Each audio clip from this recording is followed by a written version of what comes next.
Hello, and welcome to a nice Earthling unboxing. It's a biggin'. 6 pounds for the box. It's a 4-pound book. It says fragile, handle with care.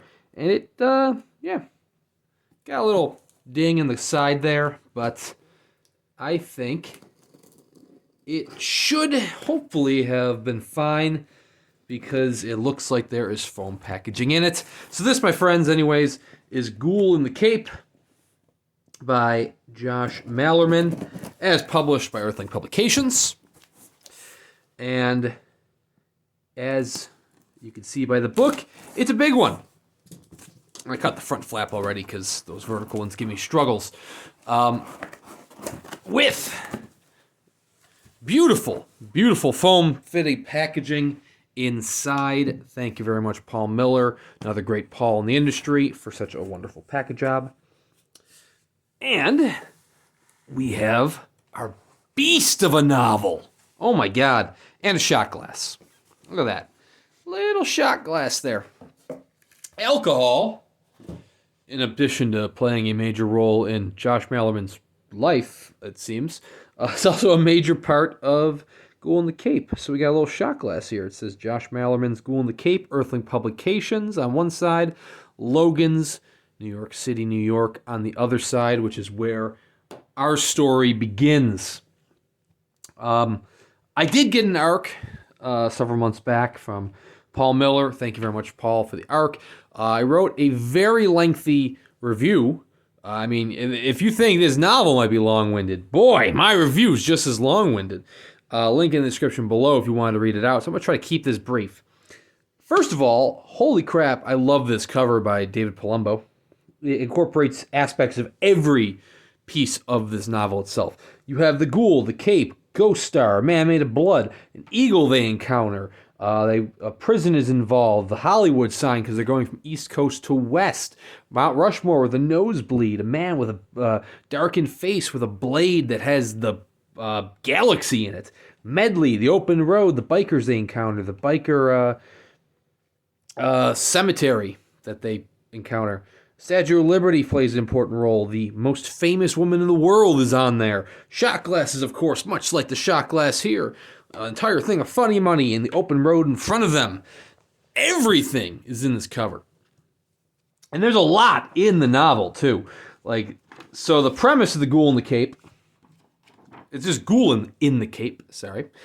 The premise of Ghoul N the Cape is that the titular Ghoul N the Cape are fleeing from east to west of the United States, trying to outrun the Naught, which is this interstellar force that comes in several different forms, such as Ghost Star, a man made entirely of blood, and a man who's chasing them, who's following them, whose face is always cast in shadow, and he's carrying a blade that reflects the heavens. Telescopes obviously play a major role because they're fleeing from Ghost Star, so we have that kind of imprinted on there as well. It almost actually, I think it actually does match the telescope that Josh Malerman here has in his photo. Like it's the exact same telescope. So that's pretty cool.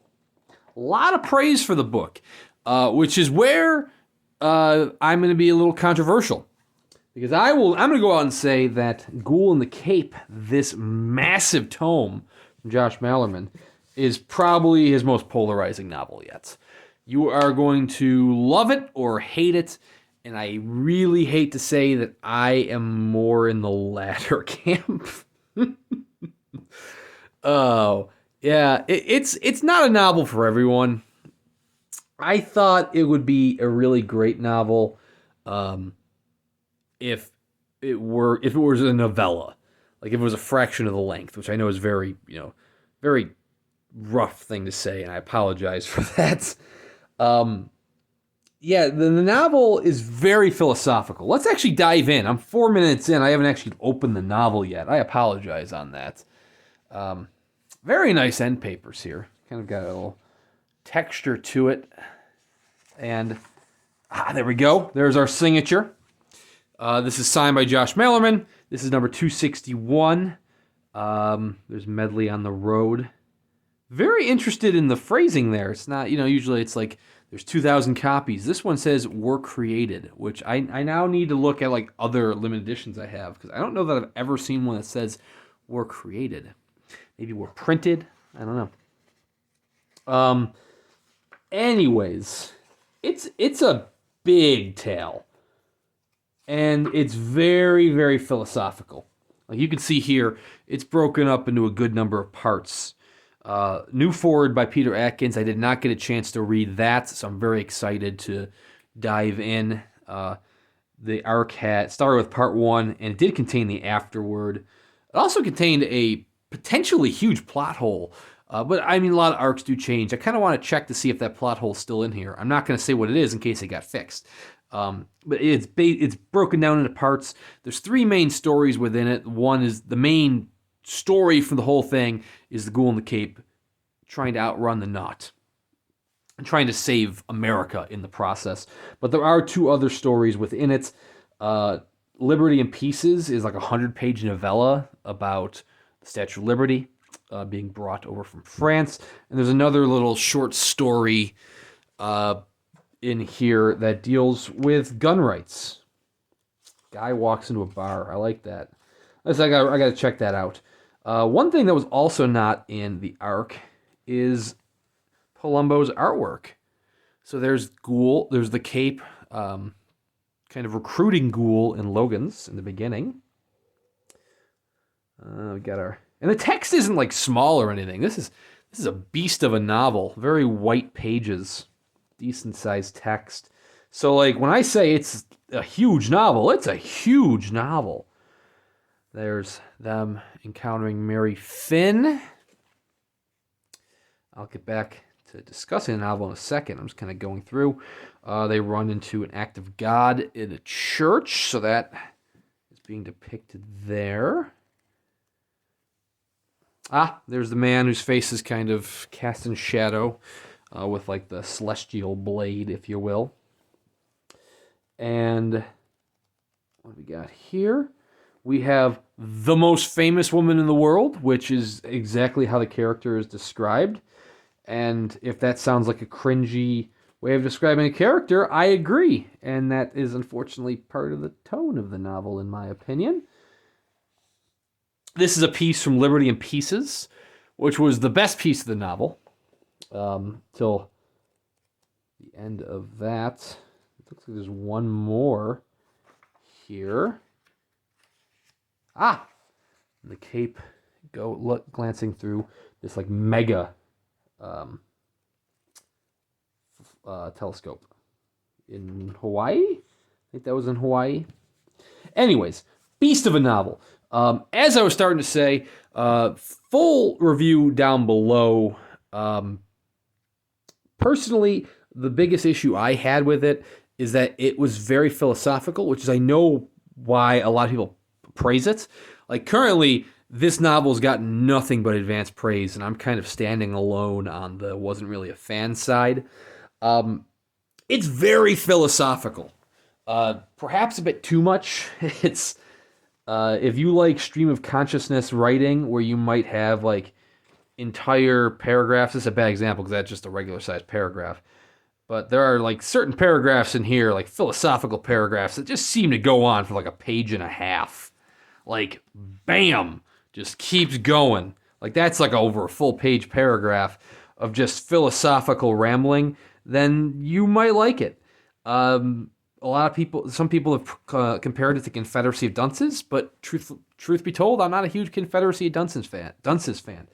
The one example I like to give, that I actually give in the physical review, is that one of the first characters they encounter is a used car salesman who's kind of sloshed because, like I said, alcohol is a very big piece of this novel. And he just waxes poetic on the nature of capitalism and the nature of money and the give and take relationship there.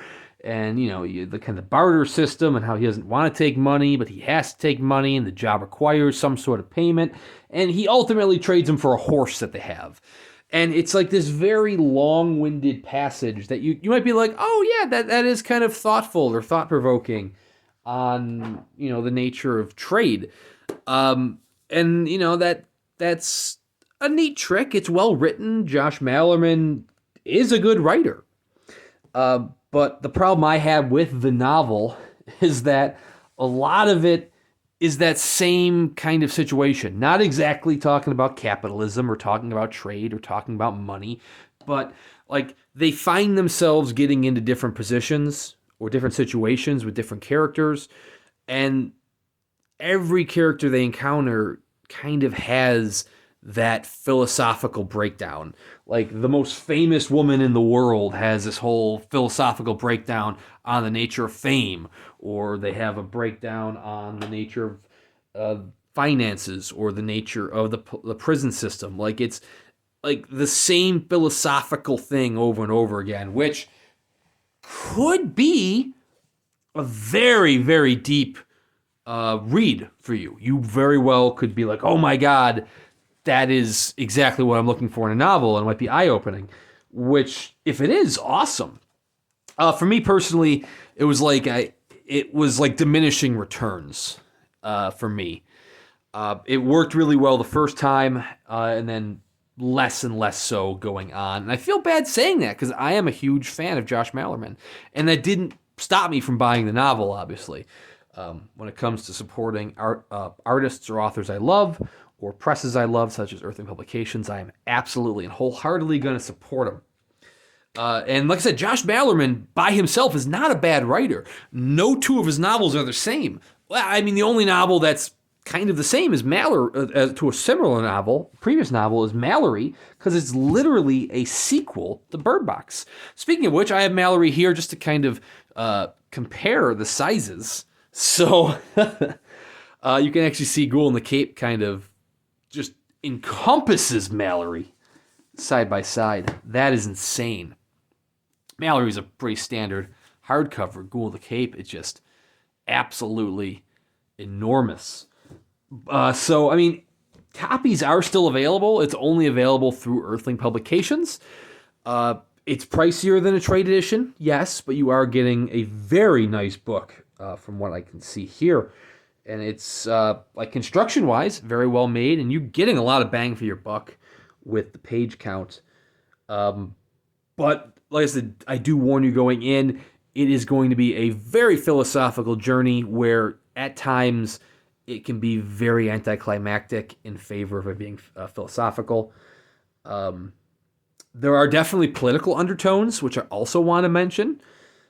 Because I know some people don't want to read a book and have like political undertones kind of shoved down their throat. And it's not shoved down your throat throughout the entire novel. It's mostly just certain parts.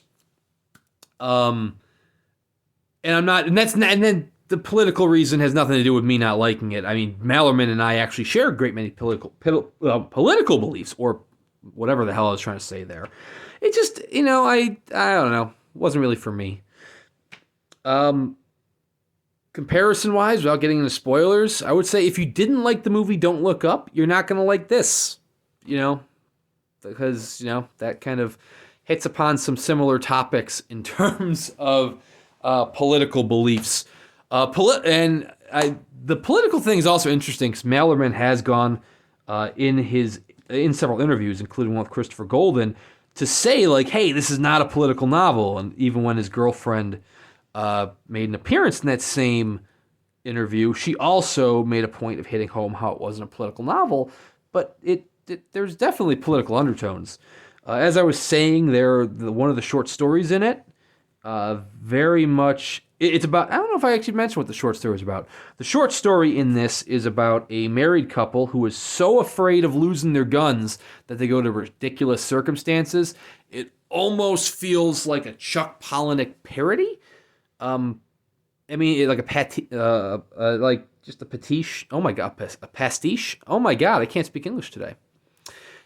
Like an homage to Chuck Palahniuk, and not many people can write Chuck Palahniuk well, and unfortunately, Josh Malerman, unfortunately, doesn't necessarily pull it off either.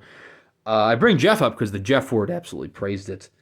And because it's late in the day of me unboxing this, and all logic is gone as I hit the 15-minute mark. So yes, long-winded video. If you've watched this far, thank you for watching. It's a novel that you might love, you might hate. You'll have to see for yourself.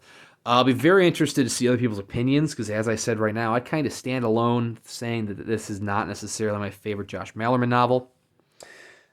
But yeah, it's still a beast of a novel. You're still going to get a lot of bang for your buck, page count wise, for your dollar.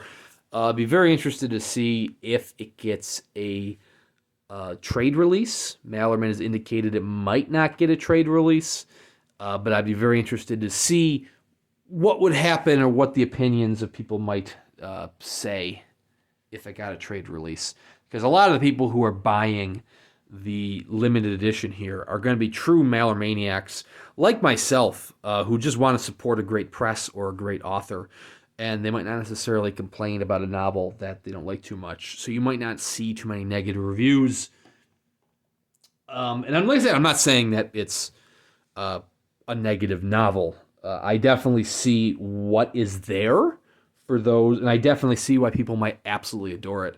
It just personally wasn't really for me. But anyways, thank you, Paul Miller, for the beautiful pack job, the shot glass, the book, the whole ordeal. And Josh Malerman, man, I am waiting to see what you read next, what you write next, but also to see what you read next too, because I value your opinion. Anyways, I've been rambling too much to the point where words just completely escape me, and I can't speak coherent sentences. If you've watched this long, thank you very much for watching. Please consider subscribing to the channel if not already, and we will see you around next time.